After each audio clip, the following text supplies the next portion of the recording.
or Middle East politics. I was like a lot of Americans who hear the day-in, day-out stories of horrific violence, but allow it to fade into the background of our lives. I just skimmed the headlines before getting back to the daily rhythms of my life. That's why I'd missed some startling events in the weeks prior to that Sunday. A suicide truck bomb had killed more than 60 people in a Baghdad market. A bus carrying mourners returning from the funeral of a loved one was ambushed, and 30 people at a meeting of the Olympic Committee had been abducted. On the same day I first saw Tiba's picture, the death count of American service members had reached 2,539, and Iraq was on the verge of outright civil war. 60 people dead, 30 people kidnapped, and the 2,539th soldier killed.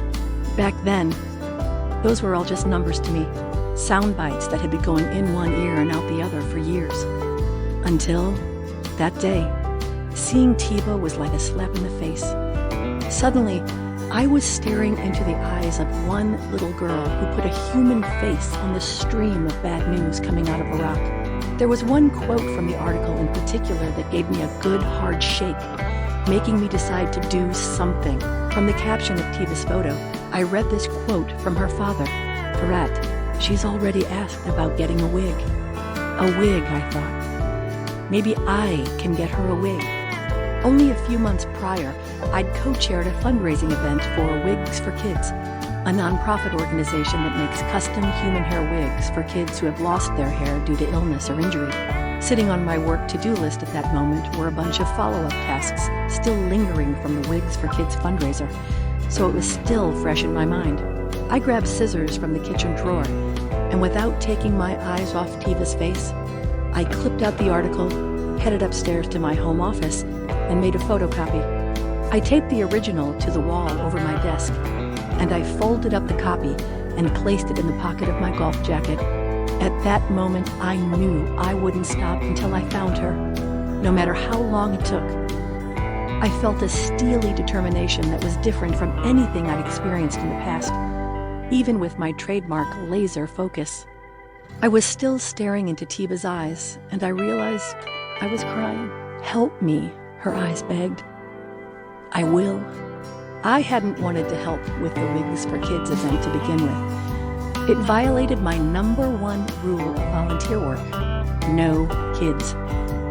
I'd never been able to have my own children, and the thought of getting involved with a children's charity was just too painful. I'd always expected that I would have children. When I was growing up in the 1970s, plenty of the teenagers around me were experimenting with hard drugs, but I resisted, fearful it would cause birth defects in the children I was sure I would have one day. I met my first husband when I was 19. The signs of trouble were there before we got married. At one point, I split up with him and moved to Chicago, seeking a fresh start on my own. But when he would come to visit, he seemed to have changed his ways. So when I decided to come back to Cleveland to marry him when I was 25 and he was 41, I thought things would be different. I ignored everything and everyone warning me. In the beginning, he shut the door on having children. Later, he opened the door just a tiny bit by telling me maybe. Our marriage crashed and burned after 5 years, when I was only 30 years old, and knew for sure that my priorities were not his. I asked myself, if I had a friend in this situation, what advice would I give her?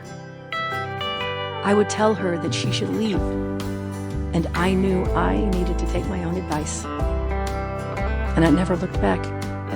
I started seeing Tim soon after my separation, and he had all the attributes of a guy I'd always dreamed of being with. He was a dedicated father to his 3 children, always treated people kindly and with respect, and had a crazy sense of humor that I loved. He was a man whose glass was always half full, with a sense of calmness and control about him. I thought again of the kind of advice I would have given a friend. This is a good guy, now don't blow it. But when we were married in 1988, he was 45. His children were 6, 11, and 12, and he didn't want more. I could see the door swinging shut on my dream of becoming a mother. Soon after we married, the bleeding started, intense pain and hemorrhaging that led to a diagnosis of uterine fibroids with hysterectomy